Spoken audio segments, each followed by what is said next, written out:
Hello, everyone, and welcome back to the New Hampshire Business Show. My name is Chris Pastrana, and today we're here with Glen Miller of the Vera Roasting Company. Welcome to the show. Thank you, Chris. Great to be here. Absolutely.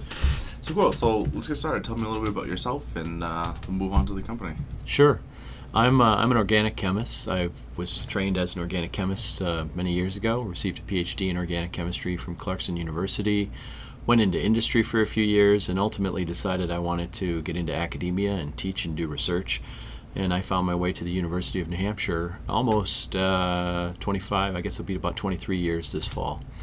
And so I've been at UNH as a professor of organic chemistry, and I currently serve as the chair of organic chemistry there.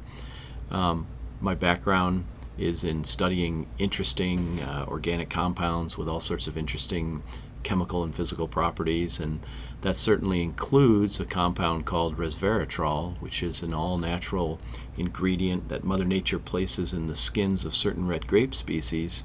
It's known to be a potent antioxidant, and as it turns out, it's naturally extracted into red wine during red wine production. So red wine is, of course, a very old drink. It's been around for thousands of years. People have enjoyed it for thousands of years. And it's always had this very interesting organic compound called resveratrol in it. So I was very much aware of resveratrol, and over the last 30 or so years, it would be hard not to be aware of it if you're an organic chemist, especially because it made a lot of news as being the ingredient in red wine which was responsible for the heart-healthy properties of red wine. So as I said, I've been aware of that for a long time. I love red wine myself. I'm a red wine drinker.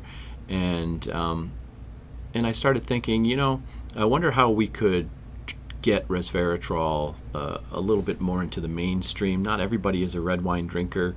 And in particular, if you want to enjoy the benefits of this potent antioxidant, and the benefits are numerous. They include things like reduced risk of cardiovascular disease. Mm-hmm.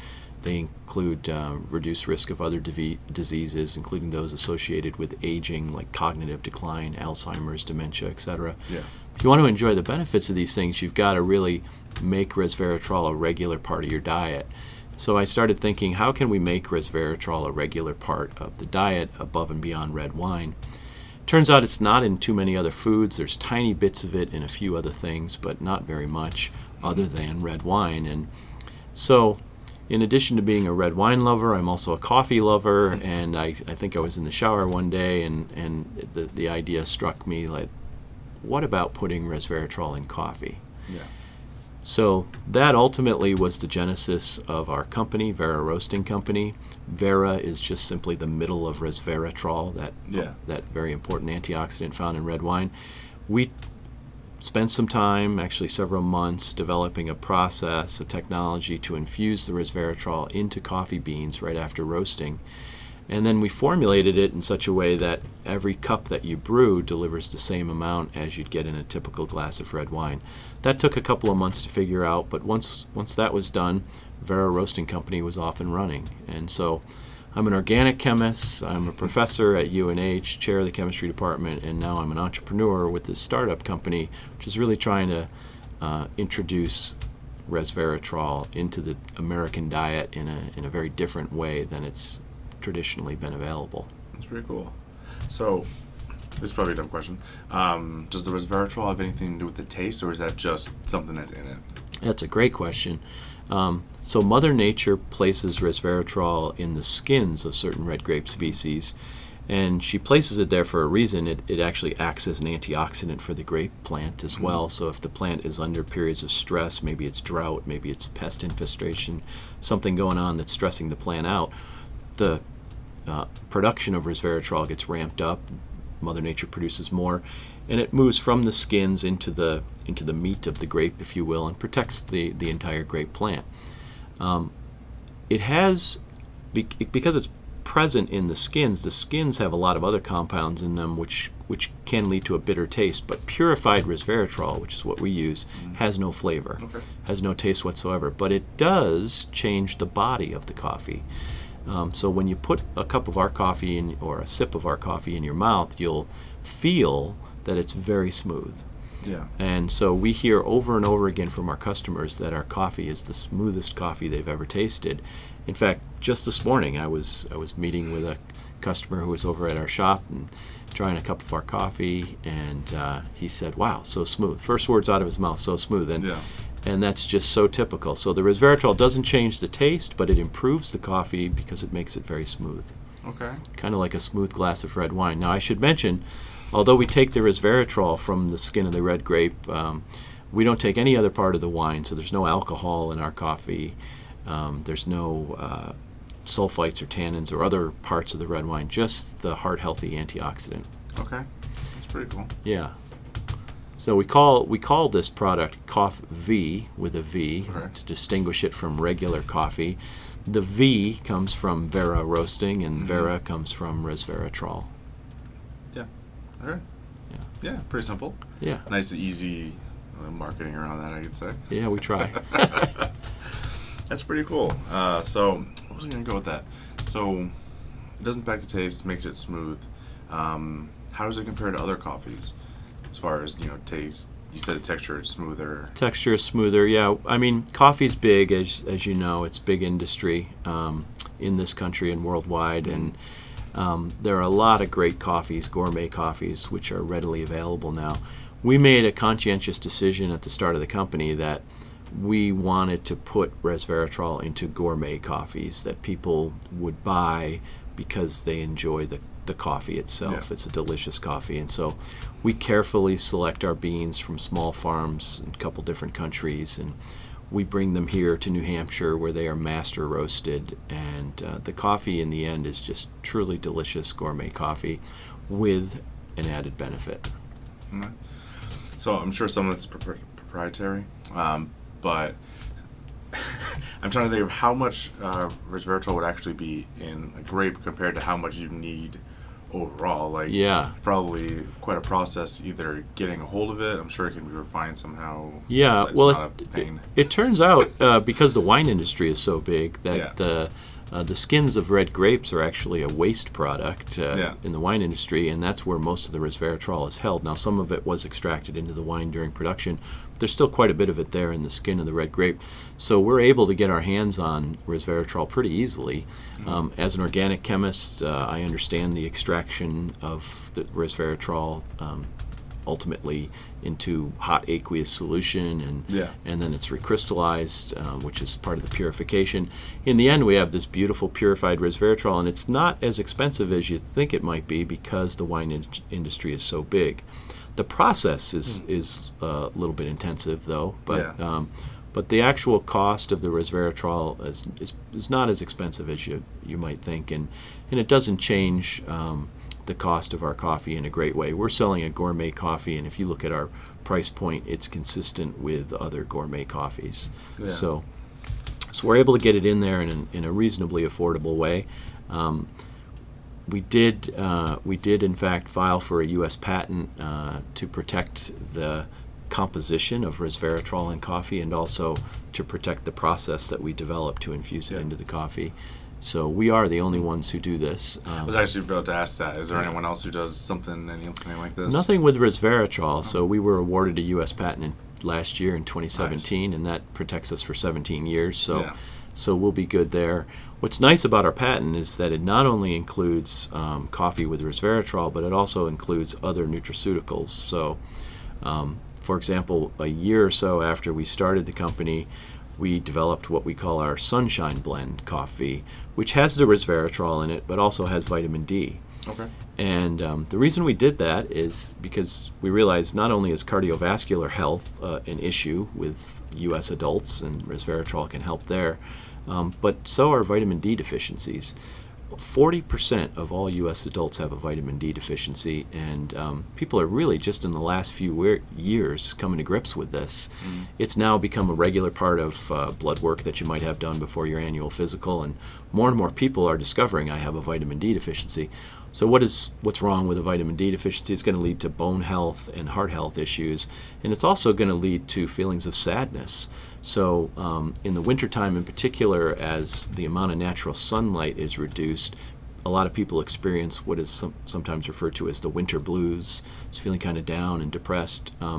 this is in many cases linked to a lack of vitamin D production.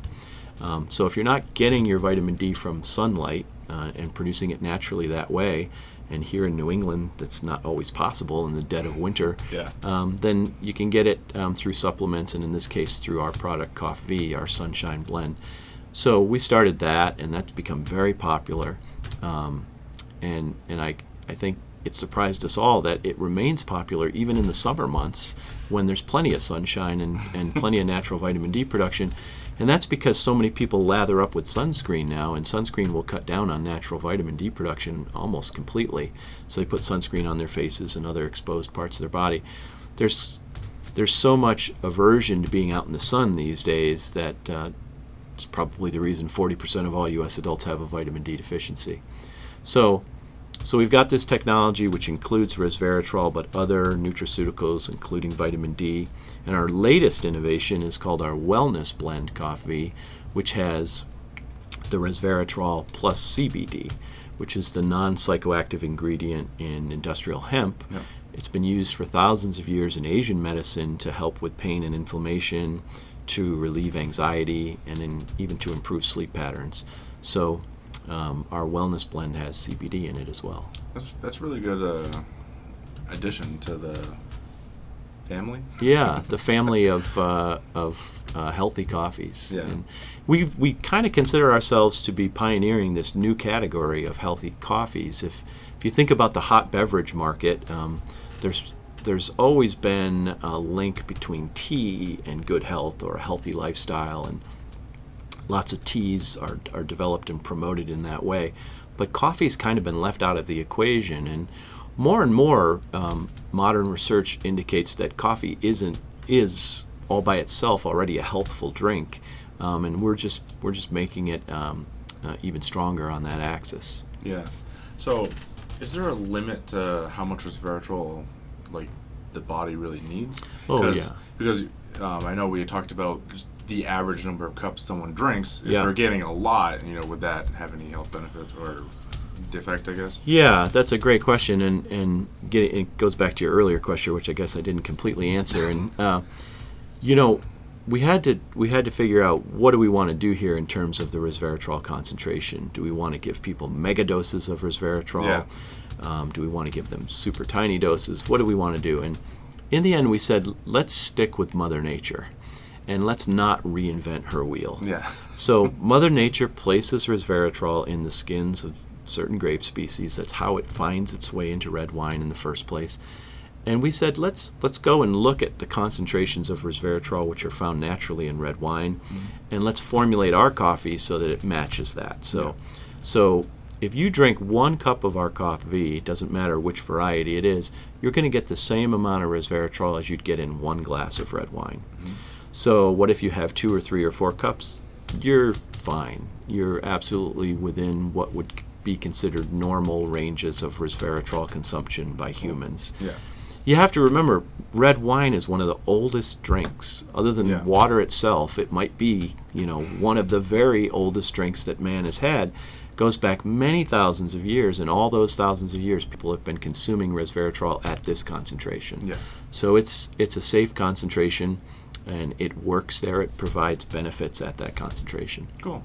Yeah, but I was just thinking because I know wine has this, I wouldn't say almost natural shut-off point where you get drunk and you just stop drinking. Of course. And with coffee, with the exception of caffeine and kind of getting really jittery, it doesn't have that same backstop. So it was just kind of it's a great question and a great thought. Most people that we've talked to, most of our customers, drink between about 1 and 5 cups a day. Yeah. I'm more on the 5 cup, maybe sometimes even 6 or 7 cups a day. I drink a lot of coffee. Yeah. It is a healthful drink, and aside from the caffeine, there's really no reason to limit yourself to just 1 cup a day. But I think our product, Coffee from Vera Roasting Company, gives you even more reason to have an extra cup of coffee a day if you enjoy it. Yeah, it's pretty cool. I like that.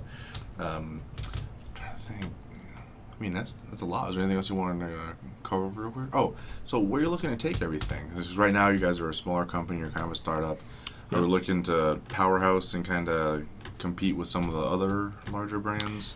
Yeah, it's a great question. Right now we are almost completely direct to consumer. You purchase our product at veraroasting.com, and that's how we started, and we've grown that channel really well, and it allows us to communicate with our customers, get to know our customers really well. We do have a specialty retail presence in New England, although it's relatively small. We do want to grow our retail presence, but it has to be done in the right way.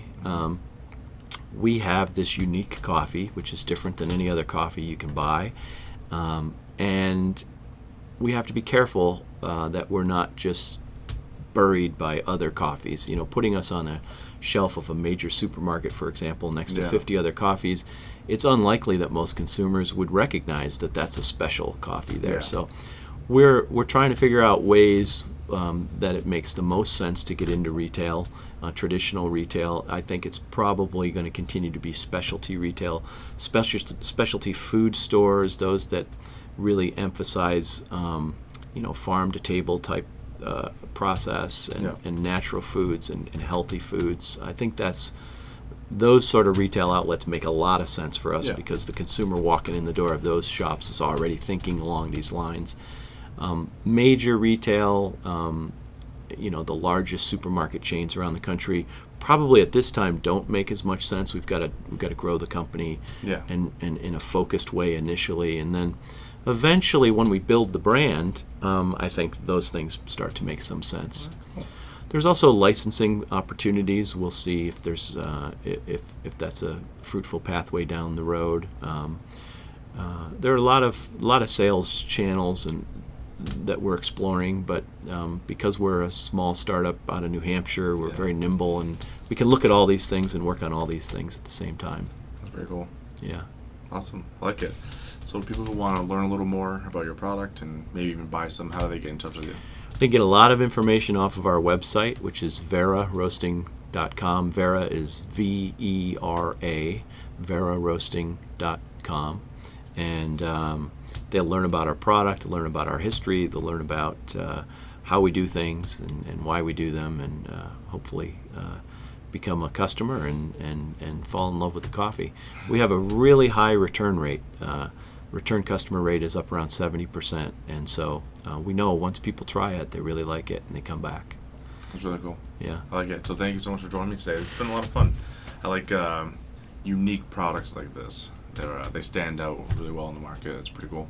I appreciate it. Thank you, Chris. Awesome. Thank you guys so much for watching. Hope you all enjoyed. Go try it out. And everyone, be good.